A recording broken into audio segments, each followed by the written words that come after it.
안녕하세요. 김어준입니다. 오늘은 노무현 8주기입니다. 노무현 전 대통령을 싫어하는 분들도 많습니다. 그분들은 여전히 그 죽음을 애달파하는 사람들을 도무지 이해할 수 없다고 합니다. 그럴 수 있죠. 이해하지 못할 수 있습니다. 8주기 되는 날이니 그렇게 슬퍼하는 사람들을 한 번쯤 이해해 보려 하는 것도 나쁘지 않을 겁니다. 그건 이런 겁니다. 그 사람들에게 노무현은 내가 어린 시절 배운 아주 단순하고 순진한 정의, 우리 편은 이기고 나쁜 놈은 진다는 수준에 나는 나이 먹어가며 반드시 그런 건 아니라는 걸 어쩔 수 없이 받아들였지만 그래도 여전히 그런 게 있다고 믿고 싶은 그런 정의의 원형질이 사람으로 체화된 상징입니다. 그래서 노무현의 죽음은 아직도 내 안에 어딘가에서 살아있던 그런 단순한 정의를 믿고 싶은 어린아이가 함께 쓰러진 거죠. 내 안에 아이가 같이 죽은 겁니다. 그런적 상실감을 이해할 수 있을지 솔직히 모르겠습니다만 그게 그런 겁니다. 8주기를 맞아 아주 조금만 더 서로를 이해하고 사는 세상이 됐으면 바라봅니다. 김어준 생각이었습니다. 자, 오늘은 또 어떤 뉴스입니까? 요즘은 1시간 간격으로 뉴스를 보는 사람이 많아요.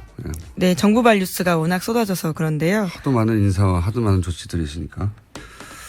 자, 오늘 첫 뉴스는 뭔가요? 네, 어제 잠깐 전해드렸었는데 문재인 대통령이 4대강 사업 전반에 대한 감사원 감사를 지시했습니다. 정책 결정과 집행 과정에서 위법 행위 등이 발견될 경우 후속 조치를 취하겠다라는 입장도 밝혔습니다. 이건 이제 후보 시절부터 4대강이나 방산, 자원 이런 얘기를 계속 해왔기 때문에 네, 속칭 사자방이라고 해서요. 관련된 네. 문제 계속 제기했습니다. 감사가 몇 번 있었죠? 3번인가요? 네, 지금까지 총 3번 있었습니다. 이명박 정부 때 2차례이긴 했지만요. 한 차례는 문제가 없다고 나왔고요. 박근혜 정부 인수위식에 나왔던 것들은 문제가 있다고 나왔습니다. 총체적 부실이 있다라는 거고요. 박근혜 정부에서의 3번째 감사는 건설사 담합에 의혹이 맞춰져 있어서요. 정부가 담합을 방조했다. 이런 내용도 나왔습니다. 뭐 포커스는 정책 결정 과정을 지켜보겠다는 건데 감사하겠다는 건데 그러다가 위법 행위가 발견될 경우에는 후속 조치를 하겠다. 네, 수사까지 가능하다라는 뉘앙스로 읽힙니다. 포커스를 정책 결정이 왜 이렇게 됐는지를 따져보겠다라고 했지만 이제 이걸 받아들이는 쪽에서는 위법 발견 시 상응 조치 여기에 이제 방점을 두겠죠. 예. 근데 이게 내년 말에 환경 영향 평가 나오고 한다니까 굉장히 오래 걸릴 일입니다. 생각보다. 그럴 수밖에 없는 게 이런 규모 사업은 이명박 전 대통령 개인의 드라이브만 하면 되는 게 아니거든요. 이게 되려면은 이 사업에 동조한 학계도 있고 이 사업으로 이득을 본 업계도 있죠. 예. 그리고 이 사업으로 승승장구한 관계도 있어요. 굉장히 거대한 세력이 함께 만든 거라서 오랜 시간 걸릴 거라고 봅니다. 네. 결론이 나려면. 그런데 이명박 전 대통령 측에서는 또 한마디 했죠. 여기에 대해서. 예, 어제 곧장 입장 냈습니다. 이명박 전 대통령 비서실 명의의 입장문이 기자들한테 전달됐는데 5장짜리 입장문입니다. 이미 다 문제 없다고 결론 난 것을 왜 또다시 들춰서 정치적 시비거리로 만드냐라는 내용입니다. 또 이명박 전 대통령 입장도 동아일보가 아침에 전했는데요. 어제 사무실에서 참모로부터 재감사 소식을 전해 듣고 허허 하면서 헛웃음 지었다라는 겁니다. 지금 성대모사 한 건가요? 순간적으로. 허허 이렇게 나와 있길래요. 네. 게다가 한 참모가 더 자세하게 입장을 전하고 있는데 혀를 끌끌 차면서 헛웃음을 짓는다는 게 무슨 의미겠느냐라고 했다는 겁니다. 무슨 의미겠느냐? 네, 전 대통령의 반응에 대해서 설명을 한 건데 글쎄요 뭐 큰일 났다라는 반응일 수도 있고요. 아니면은 멘탈 붕괴 이런 반응일 수도 있죠. 그럼 우리한테 물어보면 어떡합니까? 유인만 전 대통령한테 물어보고 우리한테 알려줘야죠. 네. 어쨌든 구체적인 워딩은 없이 헛웃음을 지었다. 네. 큰일 났네요. 다음 뉴스는요. 네, 또 어제 국회를 찾은 정의용 국가안보실장이 청와대가 직접 방산비리를 척결하겠다라는 뜻을 내비쳤다고 합니다. 주호영 바른정당 원내대표와 만나서 국가안보실의 국방개혁팀을 만들어서 방산비리를 주로 보도록 하는 계획을 가지고 있다라고 밝혔습니다. 4대강 방산비리, 이건 후보 시절부터 쭉 해왔던 얘기고, 그래서 부정축제 재산이 있으면 환수하겠다 이런 말도 했었죠. 굉장히 무서운 말입니다. 예. 그리고 이제 이 말을 정의용 국가안보실장, 며칠 전까지만 해도 김관진 안보실장이었죠.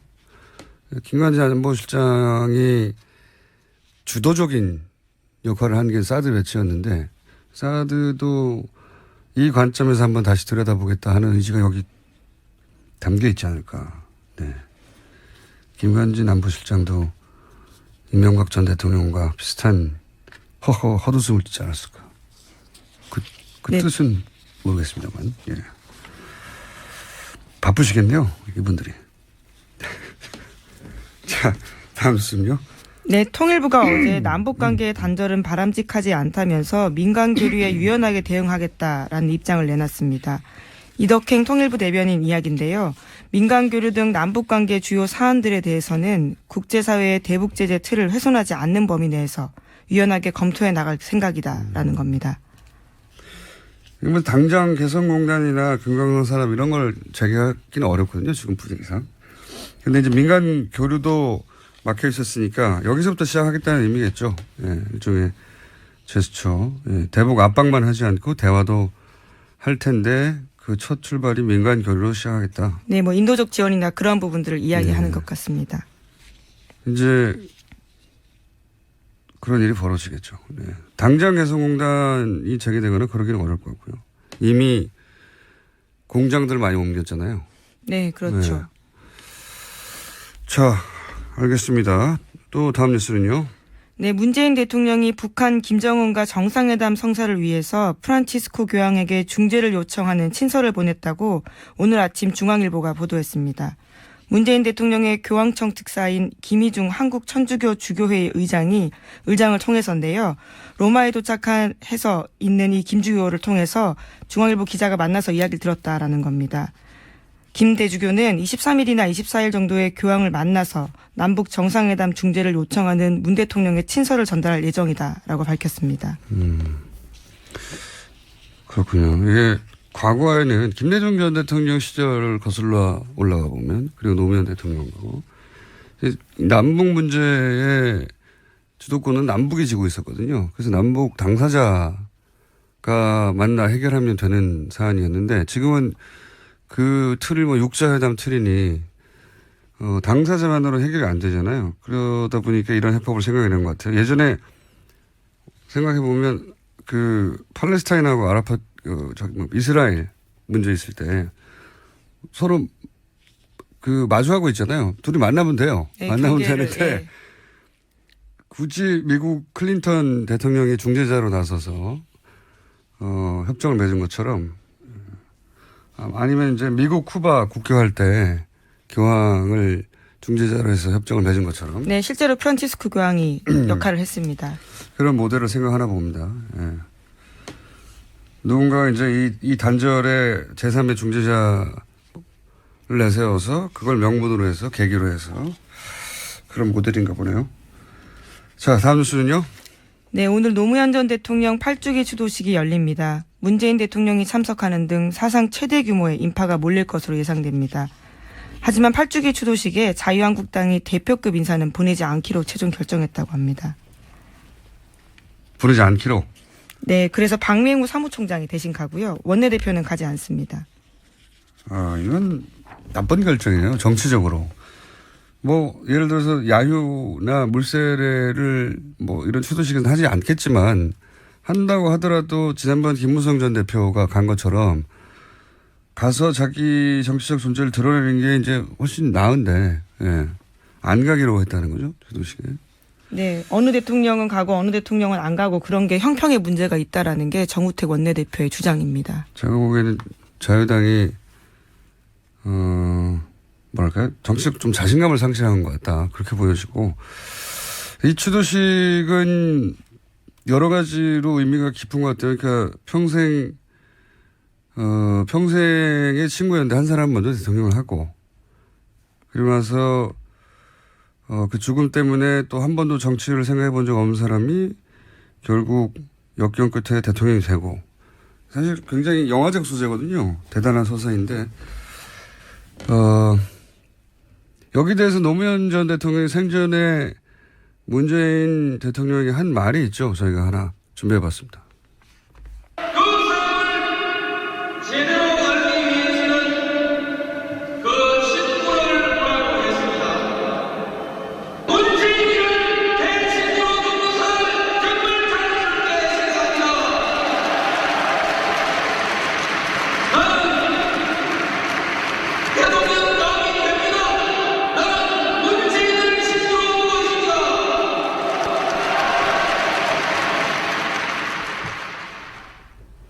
이게 연설 현장에서 한 거라 정확한 어디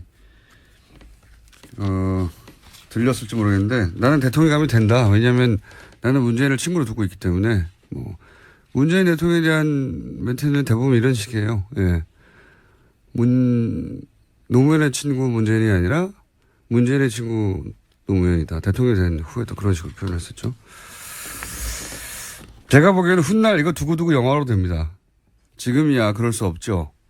아마 10년, 20년 지나면 스토리가. 네. 그리고 이게 노무현 전 대통령의 죽음을 바라보는 입장들 사이 간격이 아주 크죠. 네. 이게 진보 보수의 문제는 아니고 정치적으로 진보 진영에 속하는 분들 중에도 애도를 몇 년씩이나 하느냐 하는 분들도 있어요. 네. 그리고 뭐 대구 소위 TK에서도 노무현을 지지하지 않았었는데 그 죽음에 대해서 이제 굉장히 애달파는 분들도 있고 제가 보기에는 이건 감수성이 다른 겁니다. 이 죽음을 받아들이는 정치적인 문제가 아니라. 자, 2시에 합니까? 네, 오늘 오후 2시에 추도식이 열립니다. 다음 뉴스는요? 네, 박근혜 전 대통령의 첫 재판도 오늘 열립니다. 오늘 오전 10시 서울중앙지법 대심판정에서 열리는데요. 재판부가 법정 내 촬영을 허가하면서 최순실 씨와 나란히 피고인석에 선 박 전 대통령의 모습을 국민 모두 볼 수 있게 되었습니다. 이거 마치 일부러 만들어도 이렇게 되기 힘든데. 그렇게 어떻게 5월 23일 그래요. 오전 오후가 이렇습니다. 네. 오전에는 첫 공판이고 오후에는 추도식이네요. 예. 이 대심판정은 저도 국민참여재판을 받아본 적이 있는 법정입니다. 갑자기 생각나서. 많은 인연이 있으시네요. 많은 사람이 들어갈 수 있어요. 방청권을 받아서 들어갔다는 거죠, 지금? 예, 지금은 굉장히 관심이 높기 때문에요. 보고 싶다고 해서 바로 가서 볼 수는 없고 비표를 받아야 합니다. 미리 받았겠죠. 예, 그렇기 때문에 오늘은 즉석에서 가서 볼 수는 없습니다. 그리고 재판 진행 과정을 촬영할 수는 없을 거예요, 그죠? 네, 그건 재판장의 허락이 필요한 사항인데 예. 당장 실시간으로 중계를 보긴 힘들고요. 사진 정도 촬영이 재판 시작되기 전에 있기 때문에. 전에 예. 법정 이제 재판부에 서용해서 예. 역사적인 재판이니 사전 촬영은 가능하다 정도. 그렇군요.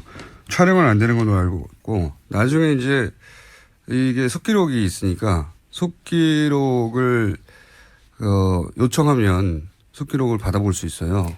네, 재판 조서가 남습니다. 네, 변호인단에서 요청하면 받아볼 수 있거든요. 음성 녹취도 받아볼 수 있고, 근데 이제 기자들은 기사를 빨리 써야 되니까 아마 손으로 쓰겠죠. 네, 현장에서 노트북으로 받아치고 있습니다. 부정확해요.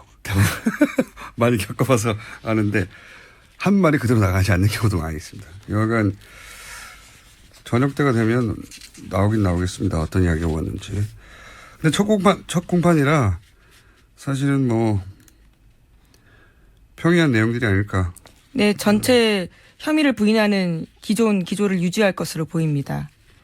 또 최순실 씨와 공범이라서 지금 같이 재판을 받고 있는데요. 이걸 분리해달라고 요청했거든요. 여기에 대한 재판부 판단도 나올 것으로 보입니다. 분리 요청했었는데 병합돼 있는 거죠, 이게 건이? 네, 여러 건이 병합되어 있고요. 네, 그래서 분리해달라고 요청한 것으로. 자, 다음 뉴스는요? 네, 자유한국당은 7월 3일 전당대회 열어서 새 지도부 뽑기로 했습니다. 정우택 원내대표는 불출마 선언했고요. 홍준표 전 지사의 출마가 유력한 상황입니다. 또 홍준표 전 지사는 자유한국당이 선거에서도 지고도 보너스 잔치 벌였다면서 SNS에 계속 관련된 내용 올리고 있습니다. 국민의당은 어제 의원총회 열었지만 비대위원장 선임하지 못했습니다. 오는 25일 다시 중앙위원회 열어서 비대위원장 결정하기로 했습니다. 바른정당은 다음 달 26일 새 대표 뽑습니다.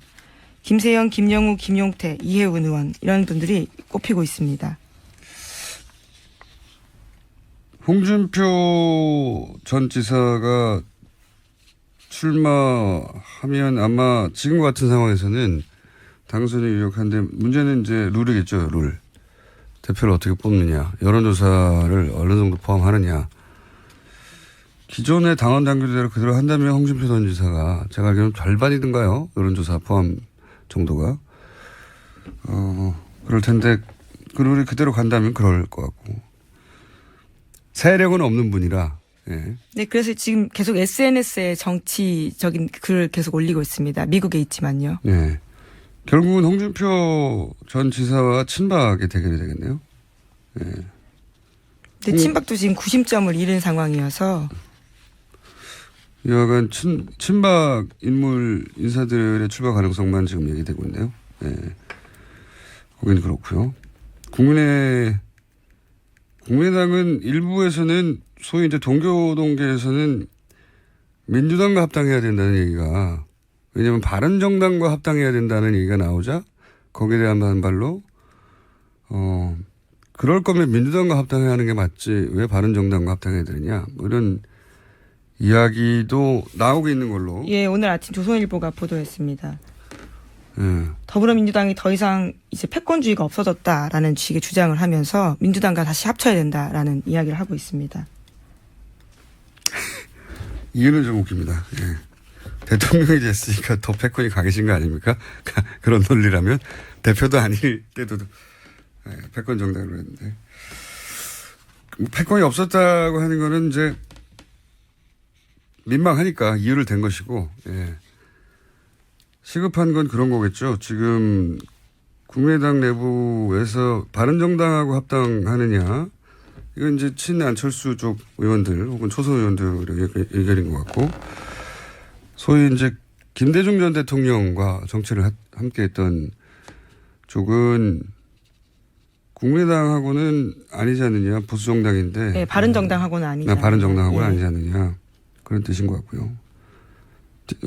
DJ 햇빛 정부를 부정하는 정당인데 그거는 안 맞지 않느냐 정통성은 안 맞다 뭐 이런 얘기인 것 같고 문제는 바른정당과 합치자고 하는 쪽은 현직 의원들이 많고 예.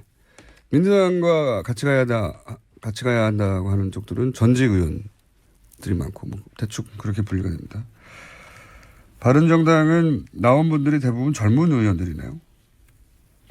예, 그렇죠. 젊은 당대표가 유력한 상황입니다. 이런 후보들만 나온다면 굉장히 젊은 당대표가 선출될 수도 있겠습니다. 네, 원외 의원들도 꼽히고 있긴 합니다. 알겠습니다. 제목 한두 개 정도 읽을 수 있을 것 같은데. 네, 세월호 선체 수색 계속되고 있고요. 어제 구명조끼 입은 채 온전한 상태의 유해가 발견됐다고 합니다. 구명조끼를 아예 입은 네. 온전한 유해가 처음으로 나온 거죠? 네, 그렇습니다. 이렇게 온전한 누구인지는 모르겠지만. 네, DNA 감식이 필요하기 때문에요.